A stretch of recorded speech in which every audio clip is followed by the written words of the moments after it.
guys, welcome back to the Star Wars figure review. Next video we're going to be taking a look at one of the figures from the Black Series line once again, and this time we'll be looking at another figure from the Bad Batch. And this time we'll be looking at the character Crosshair, the clone trooper whose Order 66 inhibitor chip did activate out of the 5 in the group. But before we look at him, we'll take a look at the packaging this one comes in. As you can see, it's the same as the standard Black Series line of packaging that we have, and just like Hunter, as I showed you previously, there is the sort of a dark red banner that they have to indicate the Bad Batches. That's how they do it with the Black Series now. We also get the photo mural of Crosshair in action, as we would see on there, and then on the back we get a better image of Crosshair and the description of the character, so you can feel free to pause the video and give that a read if you so wish.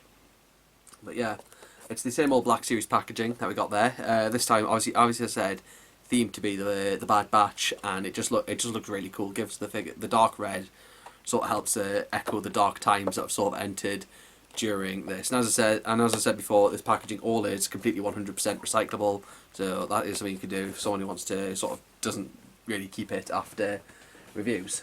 So that was the packaging, and now we'll look at the figure himself. I'm just trying to get this in a good sort of stance here to have him.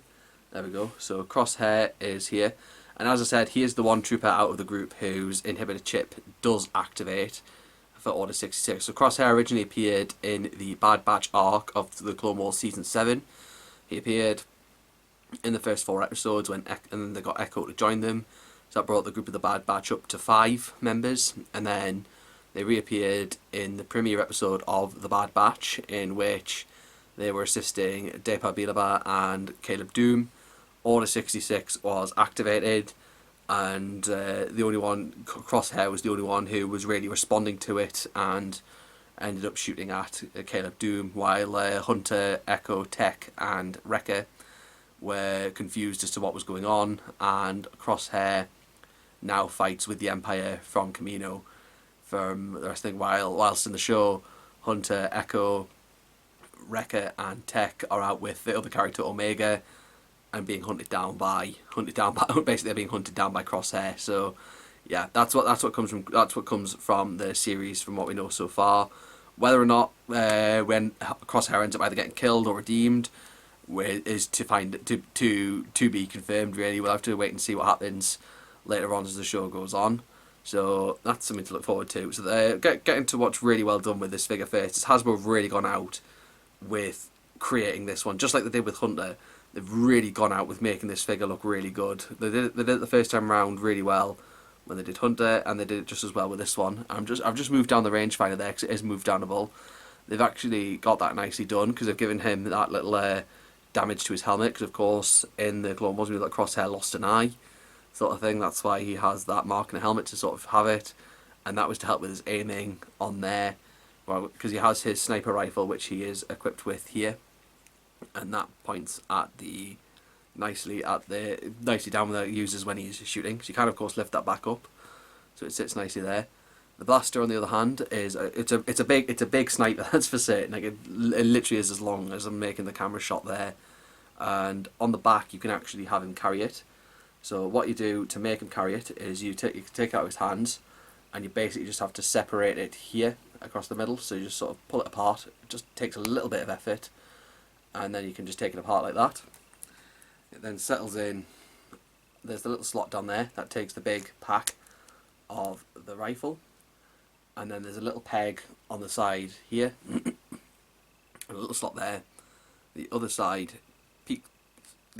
sits nicely into play there, and then you can have Crosshair carrying his rifle while it's not in use. Of course, he does have another weapon that he can use while it's not in use.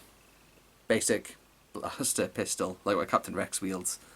So that sits nicely in his hand, and then he can aim and shoot with that. I'm just going to put this back in place because it just slipped out of the backpack. The backpack on the figure is removable. It's just simple there. It's got a simple shape design, so you don't put it in the wrong way as well. So that works out well.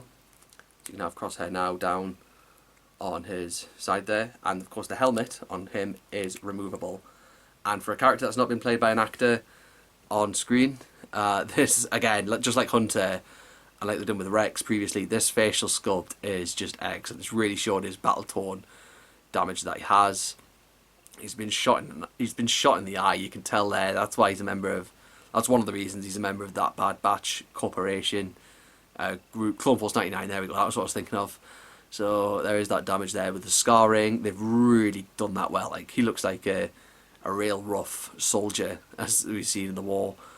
And then of course a lot more has happened to him so far in the show. He sort of looks like Dengar now. I know that he isn't Dengar because that's been confirmed, but the look from that end, like, it feels like an homage. There's the back of him there, you know. Hasbro have really gone well to helping a figure that hasn't been played by an actor on screen look realistic, because of course all these characters are voiced by D. Bradley Baker, being clones of Django. So it's sort of they've taken the clone trooper face and sort of altered it to make it be what it is here. So obviously Tamara Morrison would have been the initial sculpt to go with, and then they've just sort of altered it to be like that. So that is a good addition. Facial sculpt there. I'm just gonna stick the helmet back on, just so you can see that, and I'll stick the backpack back in place as well once I've just put there we go. Once I've put all the gun stuff back in place. So yeah, he sort of hangs around like that when he's there. Of course, there's other sheared bits of detail Hasbro have done. Of course, they're giving him his little weapons belt across the side there, giving the logos on his shoulder pads, and the side ones out there. You know, he's part of Clone Force 99 in the stages of the war, and then just all of that different markings that they have. They've really outdone it this time. Like, even with just the same Hunter, they've really made a good figure worthy of any Bad Batch collecting. It has me looking forward to the other 3 members of the Bad Batch and Omega even coming in the line. But like these, it's mainly the 5 specifically I'm looking forward to having, and I think they'll really match up well. Like, when I've got them all together, I know Crosshair's getting a sort of re-release because he's wearing a sort of darker armor after he's of course his chip's activated and he's serving the Empire. So he's got a reissue coming with the darker armor. So in case you want to get that one instead, hold out and wait for that, you can. But if you want to get this version and have a full group, you definitely can. So you're spoiled for choice. You really are when it comes to Crosshair, and I think there's many to get for it. I'm loving this figure. It probably is my favourite out of the 2 over him and Hunter, and probably whether it'll stay that when I get to getting Tech or Heavy, Tech Echo or Wrecker. I was trying to remember their names, but whether it'll stay that, I don't know. We'll have to wait and see. But that is Crosshair from the Bad Batch set up there. Definitely a worthy figure addition to have for any fan of the Bad Batch, unless of course you want to wait for the later one. But yeah, he's a good figure, great figure, worth having. I'll leave a link to where you can get him in the description below. But do drop a like on this video if you enjoyed it, and I hope you enjoyed looking at Crosshair himself. And do drop a like on this video, leave a comment, subscribe, hit that notification bell to hear more, and I'll be back with my next review very soon. And I'll see you next time.